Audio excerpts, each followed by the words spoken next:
c'est à toi. Hein, et donc, voilà, notre grand gourou, comme il veut, je te donne la zapette. Je fais une parenthèse pour vous dire que vous aurez le replay, on indiquera sur le site aussi le support. Donc, comme vous avez dû badger et prendre vos trucs, vous aurez. Merci Yann.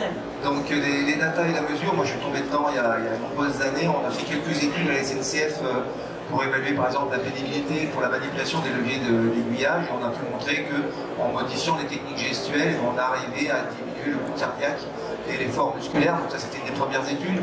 On a fait aussi une autre étude pour évaluer la pénibilité pour manutentionner des organes de train sur des centaines de mètres quand vous êtes crapahuté en plein mois de juillet sous un cagnard pour voir en fonction des différentes conditions. Effectivement, on a pu montrer des choses. Mais en fait, nous, après, ce qu'on a pu faire, c'est travailler. Alors, je ne vais pas trop m'attarder sur la partie exosquelette, parce que Johanna en parlera plus derrière. Mais c'est vrai que nous, depuis qu'on travaille sur les exosquelettes, on utilise la mesure justement pour arriver à essayer de montrer une partie des gains ou pas de l'utilisation d'un exosquelette. Parce qu'effectivement, on peut montrer que il y a un gain sur certaines parties du corps, mais il peut y avoir une perte sur d'autres parties.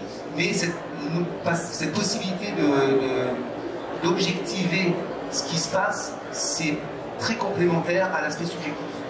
Alors, ce qui est très important à bien comprendre, et de toute façon, Johanna, elle insistera encore plus, c'est que pour moi, tout ce qui est capteur, ça reste un outil qui va être impérativement intégré dans une démarche. Si on veut faire de la mesure pour de la mesure, ça reste du gadget, il faut vraiment revenir sur quelle est la démarche que l'on veut. Donc je ne m'attarde pas là-dessus. Par contre, je vais vous présenter, pas plus vite, un projet qu'on mène à la SNCF depuis 2-3 ans. Alors ça a pris du retard avec le Covid. En fait, on a énormément de chutes de plein pied à la SNCF, ça nous coûte énormément d'argent. Et donc, quand on regarde l'analyse d'accident, on s'est rendu compte que c'est souvent parce qu'il y a un trou dans le trottoir, il y a une palette dans l'allée, parce qu'il y a un rail, on doit passer au-dessus. Donc c'est toujours des conditions matérielles ou environnementales. Et en fait, on ne s'est jamais posé la question, mais la personne, son niveau d'équilibre, c'est quoi? Et donc on a essayé de lancer ce travail-là, et on s'est dit que si on arrivait à améliorer le niveau d'équilibre, quelque part on allait améliorer la maîtrise du risque de chute, et donc on devrait avoir moins de chute derrière. Donc c'est un projet qu'on a fait. Donc l'autre objectif, c'est de concevoir un algorithme spécifique à la population active, c'est-à-dire pas des sportifs de niveau ou des seniors ou des personnes avec certaines maladies ou pathologies. Et donc on fait des mesures avec des capteurs inertiels pour mesurer les mouvements de la colonne vertébrale, des nappes de pression, des semelles connectées, et tout ça, on fait des mesures toutes les semaines pendant 2 mois. L'idée, c'est de trouver une corrélation entre le niveau d'équilibre par rapport à 2 possibilités. Soit on utilise un siège à assise dynamique, c'est-à-dire que l'assise est constamment mobile sur le vérin, soit c'est un simple entraînement physique que l'on fait tous les matins, tous les soirs, peu importe. Et en fait, on se rend compte que grâce à la mesure, on arrive à trouver ces corrélations statistiques et on arrive en 2 mois à faire progresser la personne en termes de niveau d'équilibre. Tout ça parce qu'on retravaille l'aspect proprioceptif. Ça, on est capable, on pourrait le faire d'un point de vue subjectif, mais ça a beaucoup moins de valeur que si on le fait par la mesure. Donc là, effectivement, on associe différentes sources de mesure, des nappes de pression, des semelles, des capteurs inertiels, et on essaie de compiler tout ça par rapport à des tests d'équilibre. Et donc là, j'espère qu'on va pouvoir enfin arriver à faire un algorithme d'ici, on va dire fin d'année, on va être un peu optimiste, fin d'année. C'est difficile de trouver des opérateurs volontaires parce que c'est un effort qui dure 2 mois, il faut utiliser un siège une demi-heure à 1 heure par jour, ou alors s'entraîner tous les jours, avec les congés, les grèves, etc. Ça décale, tout est décalé dans le temps.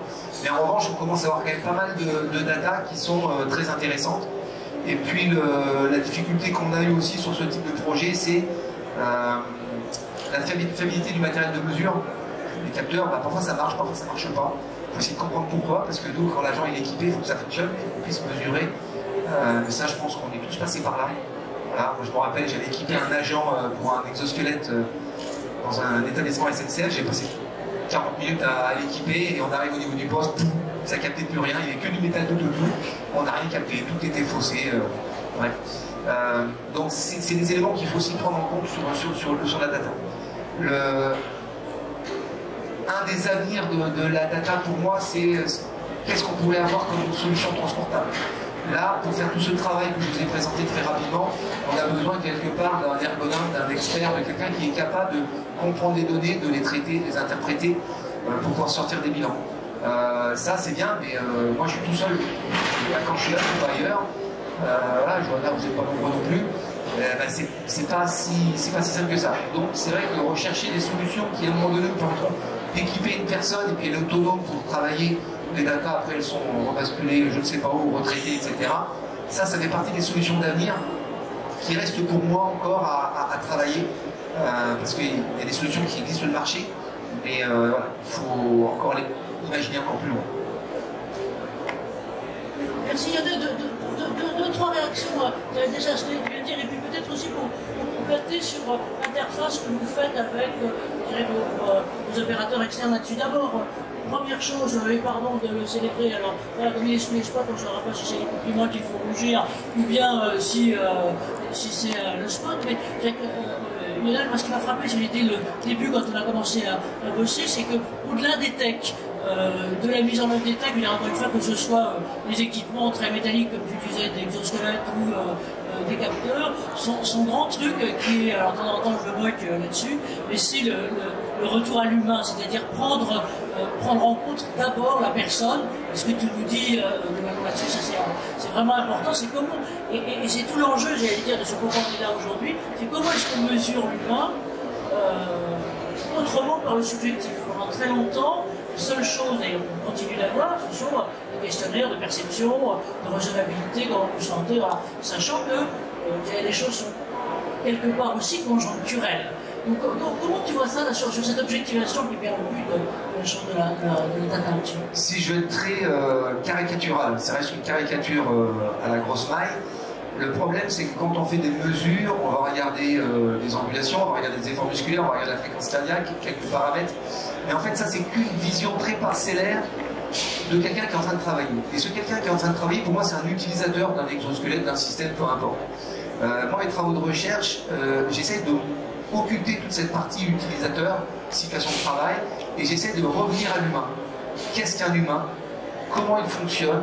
Qu'est-ce qu'il est important de mesurer? Moi, je suis ergométricien à l'origine, donc je regarde un peu de bioméca, de physio, etc. Mais moi, ce qui m'intéresse, c'est voir une personne bouger.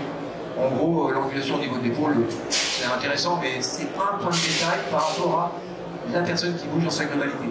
Et l'intérêt, c'est comment on peut arriver à, en choisissant quelques paramètres en fonction de la personne, de sa situation, et à partir de là, d'avoir une estimation objectivée, suffisamment précise, pour comprendre ce qui se passe et donc apporter les éléments positifs derrière. Merci, c'est d'ailleurs l'une des questions, si je peux me mettre, qu'on vous posera tout à l'heure du côté, j'allais dire, de ceux qui sont les mesureurs, les grands prêtres experts et tels là-dessus, c'est comment justement ils arrivent à équilibrer à la fois cette mesure objective et quelquefois ou un peu froide ou quelquefois qui peut être, ce que tu disais par exemple sur les lectures angulaires, peut être pas complètement dans la plaque, et comment vous prenez ça? Moi je les ai vus évoluer ces quelques années, je trouve qu'il y a une très très grande évolution. Les questions peut-être, ce sera là tout à l'heure, si je peux te demander de passer la zapette à tes voisines et